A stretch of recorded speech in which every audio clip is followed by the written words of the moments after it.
네, 오늘은 아브라함은 영적 금수저가 아니었다. 아브라함은 영적 금수저가 아니었다라는 제목으로 하나님 말씀 전하도록 하겠습니다.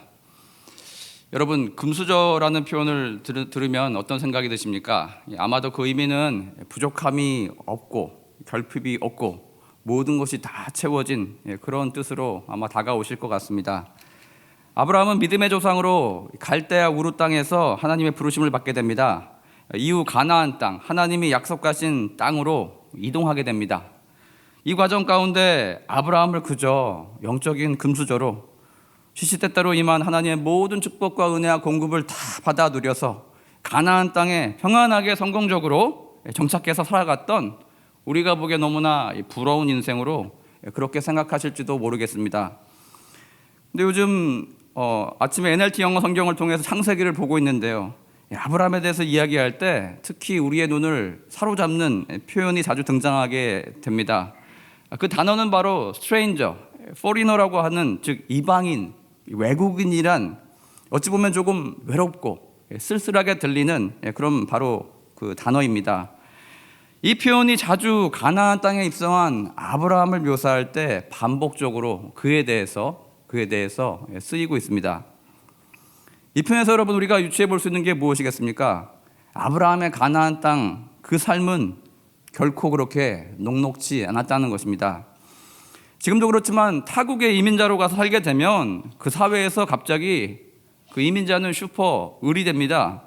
왜냐하면 전혀 다른 문화와 전혀 다른 언어권에 가게 되면 이미 다 큰 성인이에요. 사회를 다 알고 있어요. 그럼에도 불구하고 그 새로운 지역, 새로운 사회 속에 전혀 물정도 모르는 어린아이와 같이 모든 것에 어리숙한, 정보가 없는 절대 약자가 되기 때문입니다. 5년 전으로 기억합니다. 저도 토론토에 갔을 때 그곳에서 한 6개월에서 1년간 굉장히 힘든 조정기를 거치게 되었습니다. 말이 좋아 조정기죠. 모든 것이 낯설었고요, 모든 것이 쉽지 않았고요, 모든 것이 새로 배워야 했고 모든 것이 적응해야 할 것들이 너무나 많았다는 것입니다. 낯선 타국에 가서요, 제 자신이 미취학 아동과 같이 되어버린 약한 저를 발견하게 되었습니다. 일단 처음 지하철과 버스를 타는데 한국이랑 시스템이 너무 틀려요. 굉장히 어렵더라고요. 두렵더라고요. 운전도 룰이 많이 틀립니다. 예를 들어 좌회전 신호가 없습니다. 거의 없습니다. 그 언제 좌회전을 하느냐? 빨간불이 파란불로 바뀔 때 중간에 잠깐 노란불이 들어옵니다. 반대로 파란불에서 빨간불로 바뀔 때도 잠깐 들어오죠. 그 2초, 3초 사이에 2대나 3대 정도의 차량이 좌회전을 할 수가 있습니다. 그 누가 설명을 해주지 않습니다. 그 찰나를 놓쳤다가 뒤에서 빵빵대는 경적 소리를 몇 번이나 들었는지 모릅니다. 한 번은 새벽에 정지 신호를 못 보고요, 정말 한 40km 정도 천천히, 뭐 그게 빠른 속도가 아닌 낮은 속도로 횡단보도를 그냥 지나친 적이 있습니다. 카메라에 찍혔더라고요. 고지서에 35만 원 내래요. 법정에 가서 판사와 변호사 앞에 제가 탄원을 했던 그런 기억이 있습니다. 연애 여러분, 가서 제일 먼저 필요한 게 무엇이겠습니까? 은행 계좌 터야 되고요, 핸드폰을 개설해야 됩니다. 근데 이게 너무나 어렵게 느껴진다는 것입니다. 솔직히 여러분, 한국말로 여러분이 설명을 들어도요, 여러분이 쓰시는 핸드폰 요금제에 대해서 완벽하게 이해하고 쓰는 사람이 몇 명이나 됩니까? 그냥 그런가 보다라고 그냥 쓰시는 거죠. 근데 여러분, 캐나다 가면은 그 한국에 비해서 핸드폰 통신 요금이 적게는 2배, 많게는 3배까지 차이가 납니다. 아니 5G 5기가 쓰는데 10만 원 내라는 거예요. 무제한 쓰다가 겨우 5기가 주는데 10만 원을 내라고 하는데, 이게 내가 이방인이라고, 내가 외국에서 왔다고, 내가 영어가 약하다고, 어차피 복잡한 요금제 아무리 설명해도 못 알아들 것 같으니까 지금 바가지를 씌우는 거 아닌지 가늠조차 되지 않고 그렇게 그냥 울며 겨자 먹기로 꼭 필요하니까 계약을 할 수밖에 없었습니다. 우리는 아브라함이 결국 믿음의 조상으로 선택을 받아서 하나님께 부르심을 받고 고향을 떠나서 가나안 땅에 가서 100세의 축복의 자녀, 약속의 자녀를 또 선물로 받게 됩니다. 동시에 또 어마어마한 물질의 축복도 그렇게 받게 되죠. 그래서 그 모든 것이 형통했다. 그의 삶은 참 좋았다. 그래서 나도 이런 부르심에 합당한 믿음의 삶을 살았으면 좋겠다. 내가 우리 집의 첫 열매니까 나도 우리 집안에 영적인 아브라함이 되어서 축복의 가문을 만들고 싶다. 이렇게 오늘 같이 읽은 창세기 본문을요, 그냥 단순한 스토리 라인으로 여러분이 읽어 내려가실지도 모르겠습니다. 그럼 여러분 한번 생각해 보십시오. 왜 해외 동포 중에 혹여 국회의원이 되거나 국회의원이 되거나 뭐 유명한 대학의 수석으로 졸업하거나 입학하게 되면 왜 언론 매체에서 그렇게 대서특필하게 됩니까? 동일하게 한국에서 그런 일이 벌어졌다 칩시다. 그냥 동네 플랜카드 걸릴지언정 그렇게까지 하진 않지 않습니까? 그 얘긴즉슨요, 이민자의 삶 속에서 슈퍼울, 슈퍼마이너로 살아가는 그들이 사회 지도층 계층에 들어가는 그 확률이, 언어와 문화의 장벽을 깨고 명문대 수석 입학 졸업하는 그 확률이 그렇게도 너무나 희박하다는 것입니다. 이렇듯 희귀한 일이 발생하지 않을 것 같은 일이 발생했기 때문에 그 기자가 가서 그 스토리를 취재를 하고 기사를 쓴다는 것입니다. 가나안이라는 낯선 땅에 도착한 아브라함도 그랬을 것입니다. 아마 언어도 많이 달랐을 것 같습니다. 문화도 자신이 살던 나라와 많이 틀렸을 것 같습니다. 또 함족의 후예들이 살고 있던, 가득 차 있던 가나안 땅에 셈족의 후손이 찾아갔으니 아마도 생김새부터, 아마도 옷차림부터 차이가 났을지도 모르겠습니다. 분명 아브라함은 가나안 땅에서 이방인이라 차별을 받았을 것이고, 누구도 그를 경계하면서 먼저 손을 내밀고 친구가 손뜻 대어주려 하지 않았을 것입니다. 이런 불리한 환경 속에서 가나안 땅에 간 아브라함은요, 여러 번 하나님 앞에 제단을 쌓고 여호와 이름을 부르며 예배를 드리게 됩니다. 저는 아브라함이 예배를 드리는 이 장면이 나올 때마다 마음이 참 짠해집니다. 얼마나 힘들었을까. 하나님 한 분만 믿고 떠난 그 이민인데 낯선 땅에서, 낯선 문화에서 아브라함은 얼마나 무시를 당해야 됐고, 얼마나 많은 따돌림을 당해야 됐고, 얼마나 많은 대가를 치러야 됐을까. 그래서 때론 그 막막한 심정 가운데 하나님 앞에 슬픔과 애통하는 마음을 가지고 하나님 앞에 그렇게 매달리지 않았을까. 그렇게 예배를 드리는 장면을 볼 때마다 정말 짠하고 애잔한 마음이 든다는 것입니다. 오늘 6절에서 7절 보시면 아브라함이 그 땅을 지나 세겜 땅 모래 상수리 나무에 이르니 그때 가나안 사람이 그 땅에 거주하였더라. 여호와께서 아브라함에게 나타나 이르시되 내가 이 땅을 내 자손에게 주리라 하신지라. 자기에게 나타나신 여호와께 그가 그곳에서 제단을 쌓고. 아브라함이 가나안 땅에 들어가서 처음 제단을 쌓았던 곳은 세겜이라는 땅입니다. 세겜이 어디입니까, 여러분? 남쪽에는 그리심산이 있고요, 북쪽에는 에발산이 있는 바로 그 두 산 사이에 위치한 분지를 이야기합니다. 그 마을을 이야기합니다. 훗날 그리심산에서 축복의 말씀이 선포되고 에발산에서 저주의 말씀이 선포되었던 바로 그 두 산 사이에 위치한 그 마을이라는 것입니다. 아마도 아브라함은요, 이미 가나안 사람들이 가득 살고 있던 그 세겜 땅에 제단을 쌓고 하나님 앞에 이렇게 물었을 것입니다. 하나님께서 제 눈앞에 펼쳐진 이 가나안 땅을 주신다고 제게 지금 위로해 주시고 용기를 주시니 감사합니다. 하나님, 하지만 제가 정착할 곳이 바로 이곳입니까? 이곳이 하나님께서 제게 허락한 바로 그 마을입니까? 아마도 제단을 쌓으면서 낯설고 외로운 그런 환경 가운데, 세겜 땅 가운데서 아브라함은 이렇게 하나님께 물었을 것입니다. 그러나 하나님께서 주시는 감동이 확신이 없었던 모양입니다. 아니면 그곳 가나안 사람들이요, 이 낯선 외국인이었던 아브라함을 자기 마을에 사는 것을 원치 않았던 것 같습니다. 텃세를 부리고 그가 떠나기를 종용했을지도 모르겠습니다. 아브라함은 이내 곧 세겜의 장막을 걷습니다. 그리고 더 남쪽으로 내려가게 됩니다. 8절 보시면 거기서 베델 동쪽 산으로 옮겨 장막을 치니 서쪽은 베델이요 동쪽은 아이라. 그가 그곳에서 여호와께 제단을 쌓고 여호와 이름을 부르더니. 아브라함은 세겜이라는 당시 어느 정도 잘 알려진 큰 도시에서 더 시골로, 더 가나안 사람들의 인적이 드문 곳으로 내려간 것 같습니다. 다시 장막을 옮겨서 서쪽 베델과 동쪽 아이 사이, 그 사이에서 여호와의 제단을 쌓고 하나님의 이름을 부르면서 예배를 드렸다는 것입니다. 그때도 막막한 심정에 하나님께 다시 이렇게 물었을 것입니다. 하나님, 이곳이 하나님께서 제게 정착하기를 원하시는 바로 그 마을입니까? 제게 허락된 땅입니까? 바로 여기서 시작해야 될까요? 그렇다면 제게 은혜를 주시고 확신을 주시고 이곳에서 형통케 하여 주시옵소서. 저도 토론토 한인타운에서 1년간 거주하다가 100인만 사는 작은 지방 소도시로 이사를 가야 됐습니다. 사역지가 그곳에 결정이 되어서 가야 됐습니다. 그때가 딱 제 심정이 이 아브라함의 심정과 같았습니다. 첫 번째로 제 마음을 사로잡았던 곳은 저스틴 비버 고향으로 잘 알려진 스트래포드라는 도시였어요. 영국 문화 관광 도시답게 정말 공주가 걸어날 것 같은 아름다운 시청을 가지고 있었고요. 백조가 사는 호수까지 모든 곳이 동화 속같이 그렇게 아름답게 펼쳐진 마을이었습니다. 저는 기도하면서 하나님, 이곳이 우리가 살 곳입니까? 하나님, 제 눈엔 좋아 보이는데요. 하나님 보시기엔 어떻습니까? 그러나 제가 뭘 알겠습니까? 하나님, 저와 제 가족을 선한 길로 인도해 주십시오. 이렇게 또 두렵고 떨리는 마음으로 하나님의 이름을 불렀던 기억이 납니다. 그리고 이상하게도요, 마지막 단계까지 갔던 계약이 그만 문제가 생겨서 포기를 해야 되는 상황이 펼쳐지고 맙니다. 이후에 30분 거리에 위치한 다른 마을을 알아보게 되었습니다. 그곳에 갈 때도 하나님께 이렇게 기도했던 기억이 납니다.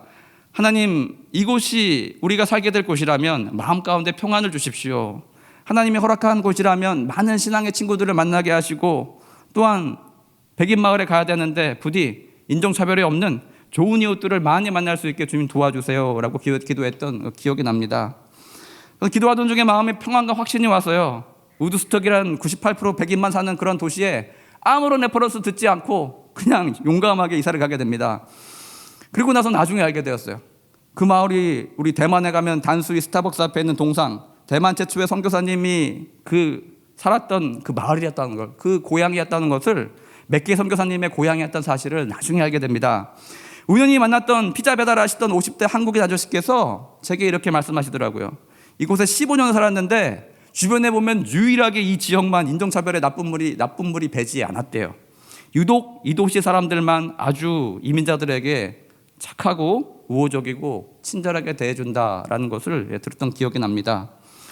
저는 그곳에서 마치 옛날에 시골에 살 때 이곳저곳 이 집 저 집 마실 다니면서 동네 사람들과 잘 어울렸던 것처럼 그렇게 잘 어울려 살았습니다. 근데 여러분, 그럼에도 불구하고요, 이민자의 삶은 늘 언제나 마음속에 외롭고 낯설고 또 이방인이 갖고 있는 그 한계를 가지고 살 수밖에 없더라고요. 또 마음 한켠에 떠나온 고국에 대한 그리움이 늘 가득 차 있었습니다. 아브라함도 가나안 땅에 들어와서 어디 정착해야 할지를 놓고 낯선 땅에서 하나님께 간절히 의지하면서 하나님의 이름을 불렀을 것입니다. 하나님의 음성을 따라서 믿음 하나 붙들고 가나안 땅까지 왔습니다. 그러나 하나님을 모르고 하나님 없이 살던 이 가나안 이방 문화 가운데 아브라함은 섞이지 않는 무리했던 기름처럼 전혀 정서적인 안정감을 누리지 못하고 그렇게 겉돌며 살았을 것입니다. 그래서 더더욱 아브라함은 가는 곳마다 하나님 앞에 제단을 쌓고 여호와의 이름을 불렀던 것 같습니다. 하나님 도와주십시오. 하나님 인도해 주십시오. 하나님 응답해 주십시오. 우리 1300만 기독교 인구를 보유하고 있는 우리 한국 기독교도 어찌 보면 이 땅에서 아직 마이너 같습니다. 왜냐하면 대한민국 절반이 넘는 사람들이 다른 종교를 가지고 살아가기 때문입니다. 따라서 하나님 모르는 사람들로 가득한 이 나라에서 우리 여호와를 섬기는 저와 여러분은 때론 영적인 이방인으로, 영적인 외국인으로 살아가야 할 때가 많습니다. 심각 단계에 있는 이 나라 상황에 지난 9시 뉴스 지난주에 보니까 첫 번째 기사와 신면 1문 장식하는 표현이 기독교인들의 마음을 참 어렵게 만들었습니다. 정부의 권고에도 불구하고 현장 예배 강행. 여기서 여러분이 강행이라는 표현에 믿는 사람들의 마음이 대부분 편치 않았을 것입니다. 왜냐하면 여러분, 여전히 다른 콜센터도 대형 음식점도 젊은이들이 많이 북적이는 있는 클럽도 많은 사람들이 모여서 그렇게 근무하고 노는데 그곳에 대해서는 절대 강행이라는 표현을 쓰지 않았기 때문입니다.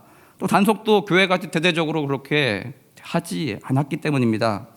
대기업 출근도 다시 시작해서 일터로 복귀하고 있는데 큰 사무실에 수백 명 넘게 하루 종일 근무하는 상황 가운데 놓일 텐데도 출근 강행이라는 그런 표현을 쓰지 않았기 때문입니다. 수많은 사람들이 수만 명이 10분에서 20분, 때로는 길게는 1시간까지도 타는 지하철 여전히 잘 운행되고 있는데 거기에 지하철 운행 강행이라는 표현을 쓰지 않았기 때문입니다. 이렇듯 우리는 아브라함과 같이 하나님의 부르심을 받고 믿음의 사람으로 살아가기를 결심한 순간부터 우리는 세상에 대해서 이방인이 되고 우리는 세상에 대해서 외국인이 됩니다. 세상 문화는 결코 우리의 문화를 이해할 수가 없습니다. 그래서 우리를 낯설게 봅니다. 자신들의 코드와 문화를 지키지 않는 타국에서 온 사람들로 우리를 인식하고 그렇게 이상하게 바라본다는 것입니다. 자기들의 문화 속에 결코 들어오지 않는 별종들로 그렇게 우리를 인식할 때가 있다는 것입니다. 9시 뉴스에 나온 한 성도에게 기자가 이렇게 묻습니다. 왜 정부의 권고에도 불구하고 굳이 현장 예배를 드리러 나오신 것입니까? 거기에 이 성도가 이렇게 대답하는 것을 봅니다. 영상으로 예배를 드리는 것과 현장에서 예배를 드리는 것은 비교할 수 없이 차이가 나기 때문입니다. 이 답이 기사화되었는데 그 편집 의도를 보면요, 세상이 기독교 예배를 조롱하는 듯해 보였습니다. 나아가 이 시국에 무슨 예배냐면서 한심하게 보는 듯한 그런 뉘앙스도 느껴졌습니다. 여러분, 세상에 속한 사람들 중에 과연 몇 명이나 위 성도의 대답을 이해할 수가 있겠습니까? 그 의미를 깨달을 수 있겠습니까? 아무도 알 수가 없다는 것입니다. 거듭남이 없는 세상 사람이 어떻게 영적인 세계에 대한 표현을 알고 영접할 수가 있겠습니까? 이때 우리가 해야 될 일은 여러분 무엇일까요? 우리를 몰라주는 세상을 향해서, 우리를 낯설게만 보는, 우리를 차별하는 세상을 향해서 투쟁을 해야 될까요? 국민 가반수에는 못 미치지만 적지 않은 수인 1300만 우리 기독교 인구가 다 합한 힘을 보여주면서 그렇게 우리의 목소리를 내야 될까요? 우리가 해야 될 일은 바로 아브라함과 같이 모든 어려움들, 모든 상한 마음들을 가지고 여호와 앞에 제단을 쌓고 여호와의 이름을 불러야 한다는 것입니다. 절박하고 애절한 심령으로 이 낯선 이방인의 땅에서 여호와의 도우심을 구해야 한다는 것입니다. 이 나라와 민족을 위해서, 전 세계 질병으로 고통받는 모든 영혼들을 위해서, 모든 인류들을 위해서 여호와의 이름을 불러야 합니다. 그것이 세상에 속하지 않고 장차 올 본향을 기다리면서 이 땅을 살아가는 믿음의 사람들이 해야 할 본분이라는 것입니다. 아브라함은 위에 두 곳 외에 3번 더 여호와 앞에 제단을 쌓고 여호와 이름을 부르게 됩니다. 흉년에 이집트에 내려갔다가 천신만고 끝에 돌아오게 되죠. 그러고 나서 다시 한번 베달과 아이 사이에 다시 한번 제단을 쌓게 됩니다. 이후에 조카 롯이 여호와의 동산과 같이 좋아 보였던 소돔과 고모라 땅을 선택해서 떠나갑니다. 그 이후에 아브라함은 허탈한 마음에 헤브론 산지에서 다시 여호와 앞에 제단을 쌓고 여호와 이름을 찾습니다. 마지막으로 100세 약속의 이삭을 낳고 나서 브엘세바에 드디어 오래오래 정착하며 살게 되었을 때 그 25년간의 대장정이 결론이 나고 마무리가 될 때 하나님 앞에 감사의 제단을 쌓고 여호와 이름을 불렀다는 것입니다. 이렇듯 여러분, 아브라함의 삶은 결코 녹록지 않았습니다. 그는 결코 영적인 금수저로 아무런 고통과 어려움도 없이 그렇게 축복만 받아 누렸던 삶이 결코 아니었다는 것입니다. 현 시대를 살아가는 저와 여러분, 모든 기독교인들도 이 세상에서는 영원한 이방인이자 영원한 외국인이 됩니다. 본향이 아니기에 우리는 늘 오해를 받고요, 시기를 당할 때도 있고요, 어려움에 처할 때도 많습니다. 그럴 때마다 우리는 아브라함이 받았던 이 축복만, 아브라함의 축복만 기억하지 마시고 그의 부르짖음을 기억하시기 바랍니다. 그가 정말 마음 짠하게 여호와를 불렀던 그 음성을 여러분 기억하시기 바랍니다. 그것이 우리가 이 험한 땅, 이 이방 땅을 살아가는 가운데 우리에게 힘을 줄 것입니다. 그것이 우리를 배척하는 이 땅 가운데서 영적인 강자로 흔들리지 않는 그런 영적인 강자로 서게 되는 계기를 마련해 줄 것입니다. 그것이 위축되고 소심해지기 쉬운 우리의 마음을 가득 찬 천국의 소망으로, 하늘 소망으로 가득 채우는 공급처가 될 것입니다. 이렇듯 아브라함과 같이 인생 가운데 어려움이 올 때마다 하나님 앞에 제단을 쌓으시고 여호와 이름을 부르시는 저와 여러분 되시길 소망합니다. 다 같이 우리 하늘 소망 찬양하시고 기도하며 나가겠습니다.